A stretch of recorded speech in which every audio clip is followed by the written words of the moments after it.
explicar cómo dar o cómo enseñar una clase de geometría, área y volumen de sólidos geométricos. Para iniciar, normalmente tomamos una reflexión o hacemos una motivación, porque debemos motivar a los estudiantes para que así se puedan obtener aprendizajes significativos. Iniciamos primero con un repaso. Normalmente inicio esta clase hablando de geometría plana, geometría del espacio, de las dimensiones alto, ancho y alto. Que la plana tiene 2 dimensiones y la del espacio tiene 3 dimensiones. Luego hablo sobre el perímetro, área, volumen. También repaso un poquito sobre polígonos, clasificaciones, triángulo, cuadrilátero, pentágono, hexágono. También vengo aquí y le hablo sobre los sólidos geométricos, lo que es poliedros y cuerpos redondos. Dentro de los poliedros encontramos regulares, prismas y pirámides. Y dentro de los cuerpos redondos encontramos cono, cilindro y esfera. Y lo comparamos también con la vida real. Y luego entonces introducimos a todas las fórmulas de áreas y volumen.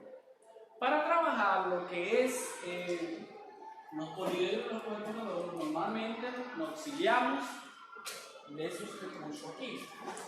Los cuerpos redondos tenemos el cilindro, la esfera y tenemos el cono. El cono, el cilindro y la esfera. Y le preguntamos al estudiante, ¿qué es esto? Y ellos dicen cilindro. ¿Qué es esto? Ellos dicen esfera. ¿Qué es esto? Ellos dicen cono. De igual manera, utilizamos esto para los poliedros regulares, como es el caso del cubo, del icosaedro, del decaedro, y le preguntamos si así ellos pueden grabarse esa información y así obtenemos aprendizajes significativos. En el caso de los prismas y las pirámides, hacemos el mismo caso. Aquí le hablamos de prisma, un prisma hexagonal, lo clasificamos en prisma oblicuo y prisma recto. Así mismo pasa con la pirámide también, que la clasificamos en rectas y oblicuas. Y también la podemos nombrar con lo que es el polígono de la base. En este caso es un pentágono, pirámide, pentágono. Bien, luego analizamos eso, identificamos eso, seguimos repasando. Un ejemplo, vamos a repasar el perímetro. El perímetro podemos utilizar un programa como este, en estas gomitas, estas banditas o estas ligas, lo utilizamos aquí, contamos y así obtenemos lo que es el perímetro. Para las áreas utilizamos bloques divididos en estos pequeñitos bloques que están aquí. Quizás en el video no se vean tan claros, pero estos son pequeños bloques que tenemos. Entonces, le preguntamos al niño, joven, ¿cuántos cuadritos de esto hay aquí? Lo podemos hacer, contarlo con las manos o podemos utilizar alguna fórmula. Iniciamos primero haciéndolo con la mano y luego entonces introducimos lo que es la fórmula, tratando de que ellos puedan descubrir cómo realizarlo. Utilizamos nuevamente el piso, por ejemplo aquí tenemos el piso, las losetas, las cerámicas. Utilizamos las persianas, contamos cuántas láminas o hojas de esta hay aquí en total, para que ellos lo hagan, y al ellos verse con tantas cosas, entonces se ingenian que tienen que hallar una fórmula. Y ahí iniciamos con el repaso. Seguimos repasando poco a poco hasta llegar al volumen. Cuando llegamos al volumen, entonces, y al área de sólido geométrico, repasamos y nos vamos a la vida real. Un ejemplo, la esfera. ¿Con qué podemos comparar la esfera, niños? Los niños nos dicen con una pelota, con una bola de jugar béisbol, voleibol, de jugar basquetbol, o una belluga, como dicen aquí, o una bolita. Y también lo podemos comparar con lo que es el planeta Tierra, el cual es esférico. Ahí integramos los conocimientos sociales, hablando de Cristóbal Colón y la Tierra plana, y cuando era redonda, y hablamos de eso. También podemos elegir lo que es el cilindro. ¿Y el cilindro? ¿Con qué podemos compararlo? ¿Es un cilindro? ¿Con qué podemos compararlo? Adivinen, con un vaso, con una lata, sucesivamente. Y cuando hablamos del cono, entonces, ¿con quién podemos comparar al cono? El cono lo podemos comparar con una vaquilla, con la punta de un lápiz, con los conos que colocan en las calles. Y así podemos ir obteniendo aprendizaje significativo. Y ahí, con un gorrito de cumpleaños. Luego de eso, entonces, hablaremos del paralelepípedo y del cubo. Paralelepípedo lo podemos comparar con una caja, el paralelepípedo con una caja, el cubo con una caja, podemos compararlo. Existen algunas mesitas de noche, como dicen, que tienen esa forma, una mesita de los alumnos. Luego de eso, entonces, nos vamos al cálculo del volumen. Para calcular el volumen y el área, debemos tener en cuenta ciertas cuestiones. La primera, vamos a calcular el área, pero para saber el área de esto tenemos que saber primero el área de las figuras planas, primero, el área de un cuadrado, el área de un rectángulo. Debemos utilizar recursos de un cuadrado, de un triángulo, la longitud y el área de un círculo, de una circunferencia, en este caso la longitud de la circunferencia, el área del círculo, de un rectángulo, de un polígono regular cualquiera. Además de eso, después de eso, podemos venir aquí. ¿Cuál es el área de esa cara ahí? El área de esa cara se obtiene a través del área de un cuadrado. Y el área de un cuadrado se define como L al cuadrado, la longitud del lado al cuadrado. ¿Y cuánta cara hay? Contamos y hay 6 caras. Por ende, el área de esto va a ser 6L al cuadrado. Ahí obtenemos lo que es el área de un cubo o hexágono. También lo podemos hallar para un proyecto. Por ejemplo, le ponemos un material aquí encima, un papel, una tela, lo abrimos y hacemos el cálculo para que el alumno obtenga el mensaje significativo. Y paralelepípedo, hallamos esta área, esta y esta, las cuales son dobles. Por ende, cuando hallamos el área de un paralelepípedo, venimos aquí y decimos que el área es igual a 2AB más 2AC más 2BC, porque van a ser, esta área es igual a esta. Enfocamos mucho en esta parte para que pueda identificar. Debemos maquillar toda esta cosa, maquillarla bien para que el alumno se acuerde de eso. Luego entonces que tratamos eso, seguimos con las áreas. El área del círculo, el área del círculo, en un cilindro.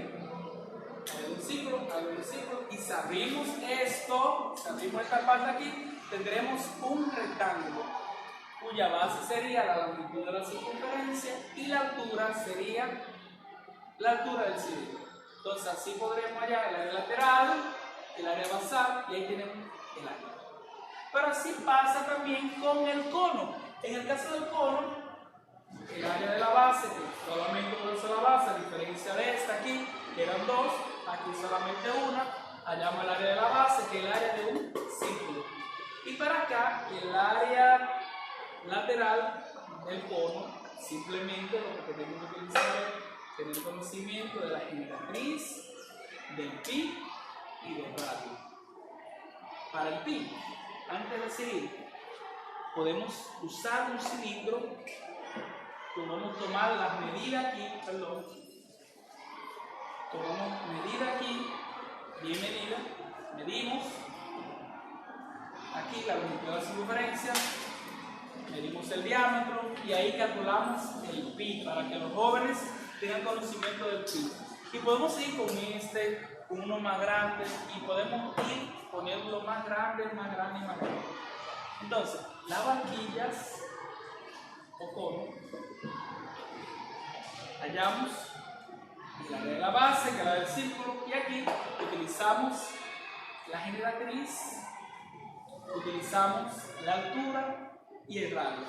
Y así podemos de nuevo martillar la parte de lo que es el teorema de Pitágoras. a través de la generatriz, del radio y de la altura, y volvemos a repasar un poquito y tomamos esa cosa en cuenta. Tenemos que mantener repasando eso y irnos llevar al estudiante allá, a ese punto donde el estudiante puede aprender, donde puede utilizar estos conocimientos en este tipo de problemas. El área de la esfera normalmente es igual al área de 4 círculos. Entonces, yo lo que hago es, lo que se realiza aquí es que tomamos el área del círculo, ya se conoce de antemano, y la multiplicamos por 4. 4 pi por radio al cuadrado. Es la más sencilla. Ahora, el área de cualquier prisma regular, lo que hacemos es que hallamos el área de la base, que es la misma. Si aquí el área de la base de un polígono cualquiera, perímetro por apotema entre 2, calculamos con eso que el área de la base, segundo base, y así mismo calculamos lo que es el área lateral, perímetro por apotema. Bien, así mismo puede pasar por la pirámide, hallamos el área de aquí, hallamos el área de acá, por lo que es la apotema piramidal, la apotema de la base, y así sucesivamente, con la salvedad de que aquí hay solamente una base. Cúspide, base, arista, cara. También base. Pero aquí para no confundir, decimos base siempre. Aquí nos enfocamos más en decirle cara.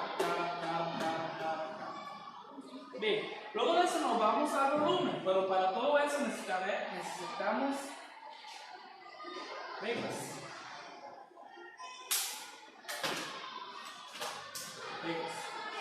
Vamos a volumen. Para dar volumen, normalmente inicio con estos bloques que tengo aquí en la mano.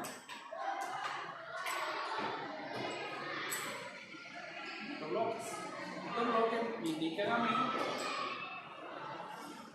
cuántos bloques pequeñitos hay de esto acá. Ahí hay 4, 1, 2, 3, 4, y cada uno tiene 10. Entonces, 4 por 10 son 40 bloques. Y voy aumentando la cantidad, la voy aumentando. En este caso aquí, que serían 400. Pero ya aquí vemos que es 10 por 10 por 10. 10 aquí, 10 aquí y 10 aquí. Por ende, el volumen del cubo es L al cubo. Pero el volumen nos vamos un poquito más hacia allá, porque no debemos dejar en el aire, vamos afuera. Cuando estamos trabajando con el área de comercio, hay muchas latas en ese sentido, sí, esa lata, que colocaban en los supermercados, en las bodegas, para uno sacar un inventario, hay muchas y están organizadas, uno calcula viendo la cantidad de base, de lata que hay en la base, en la altura y a los lados. Y así podemos obtener el volumen o la cantidad de la quita que hay. Y esa es una forma de que el estudiante también lleve eso a la realidad. Para un paralelepípedo utilizamos cajas como esta, como el desayuno escolar, nuestra merienda. Ponemos al alumno que tome medida de esto con una regla. Medimos acá, y ahí volvemos a martillar la parte de lo que es el centímetro, lo que son los pulgadas. Medimos aquí, medimos aquí, medimos acá. Y con eso podemos sacar el volumen.